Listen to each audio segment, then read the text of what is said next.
ભાવનગરના કુંભરવાડા વિસ્તારમાં આવેલી મેલની ચાલી ખાતે જીબીની ઘોર બેદરકારી સામે આવી હતી। વિસ્તારમાં અચાનક વારંવાર વોલ્ટેજ વધઘટ થતા અનેક લોકોના ઘરમાં રાખેલ ફ્રીજ, ટીવી તેમજ અન્ય ઇલેક્ટ્રિક બળીને ખાખ થઈ જતા નુકસાન થયું હોવાનું ચર્ચામાં આવ્યું હતું, જેને લઈને સ્થાનિક લોકો ભારે રોષ ભરાયો હતો। ભાવનગર શહેરના કુંભરવાડા મિલની ચાલી વિસ્તારમાં વીજ પોલનો વાયર બળી જતા લોકોને નુકસાન થયું હતું। મિલની ચાલી લક્ષ્મીનગરમાં ભર ઉનાળે પાવર વધઘટ થતાં લોકો વારંવાર હેરાન પરેશાન થઈ રહ્યા હતા અને પીજીવીસીએલ કચેરીના ફોન કરતાં પીજીવીસીએલ દ્વારા કોઈ તાત્કાલિક નિર્ણય ન લઈ અધિકારી ઉપર ખો આપતા હોય તેવા લોકો આક્ષેપ કરી રહ્યા હતા। અવારનવાર આ વિસ્તારમાં પાવર વધઘટ થતો હોય, જેને લઈને લોકોના ટીવી, ફ્રીજ, પાણીની મોટર તેમજ લાઇટ અને પંખા અવારનવાર ઉડી જતા હોવાનું લોકો દ્વારા જણાવ્યું હતું। પીજીવીસીએલ દ્વારા યોગ્ય ધ્યાન દેવામાં આવે અને લોકોના પ્રશ્નોનો હલ કરવામાં આવે તેવી લોકો દ્વારા માંગ કરવામાં આવી હતી। આપનું નામ શું છે? હું પ્રવીણભાઈ ગાંડાભાઈ રાઠોડ। કયો વિસ્તાર છે આ? મિલની ચાલી કુંભારવાડા। શું બનાવ શું બન્યો? અરે સવારમાં તે જબરજસ્ત જોટો આવ્યો, બંધ હતું છતાં ફ્રીજ બળી ગયું। તો આ કઈ રીતનો પાવર ના કઈ રીતનું આ છે બધું, એમને આ સાહેબ આ ભરપાઈ કોણ ભરશે? એમ આ વિશે પીજીવીસીએલ ને જાણ કરી તમે? હા, પીજીવીસીએલ ના ફોન કર્યો, એ જવાબ જ નથી દેતા। રાજકોટ ને ઓલા કણે કે અવારનવાર આવું થાય સાહેબ।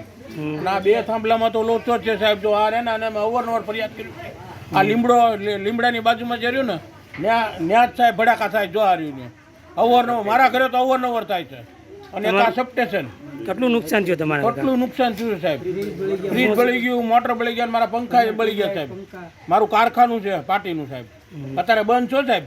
શેઠિયો પાટી લેવા આવ્યો છે, મારે અત્યારે દેવાની છે। અત્યારે હું પૈસા મનીને આપ્યા છે, મારું અત્યારે કામ અટકાઈ ગયું છે। અભિયાલ મારા શેઠ આવીને ગયા સાહેબ। ઓકે કાકા, આપનું નામ શું છે? મારું નામ ધીરજભાઈ ભોજ। કયો વિસ્તાર છે? સામાજિક કાર્ય કુંભારવાડા મહાલક્ષ્મી મિલની ચાલી।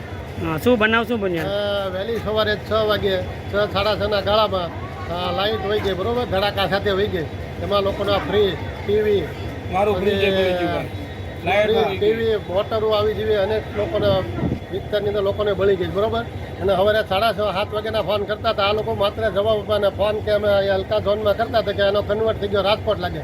હવે એ લોકો કે તમારો કયો ઝોન છે, કયો વિસ્તાર છે, જેને અમે જીવીના એન્જિનિયર ન હોય ને અમને બધી ખબર પડતી હોય, એટલે ઝોનનું ના સમજ્યા અને ધ્યાન ઉપર નહોતા લેતા। સવારના એક ધારા આવા કાળઝાળ ગરમીમાં લોકો અને બહેનો દીકરીઓ બધા હેરાન થઈ ગયા, બરોબર। અને આ બેન અમારે ત્યાં બાજુમાં જ રહી છે, સબસ્ટેશનની બાજુમાં, એની મોટર બળી ગઈ। પછી ઓલા બે બહેનો છે પંખા,